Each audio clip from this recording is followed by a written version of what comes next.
बेले गुपचुप क्या पसंद है गुपचुप तो समस्त पसंद है इधर आम घर ना गुपचुप लवर भरी आम टिंगिटी अच्छी सी हेल्ले सु सु कर नाकुर आखिर पा गड़े गड़े 10-20 टाँग खाईद से आज मुझे घरे बनाऊँगी सुजी कपड़ी मैदा अध कप नहीं जाइए लुण टी गरम पानी पकई चकुड़ी अध घंटा रखीद रेस्ट कराया ये धनिया पत्र पुदीना पत्र लंका टिके अदा टिके जीरा टिके सब बाटी रखीदब एपटे तेंतुड़ी चकुड़ी तेंतुड़ी चकुड़ी काटिदेकी से जो बटाटा पकईदेव छाणी टी पकईदब तार जी पानी दरकार से देदब ना खटा हो तार लुण बीट लुण चाट मसला लंका जीरा गुंड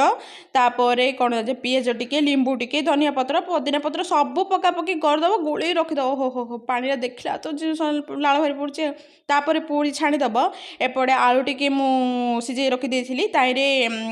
ए जो किसुजे बाटुला बा पकईदेली भुंजणा पिज जीरा लंका गुंड लुण चाट मसला सब पकई चकुड़दब ओहो तुमको गुपचुप पसंद ना मत कमेंट करी कहब।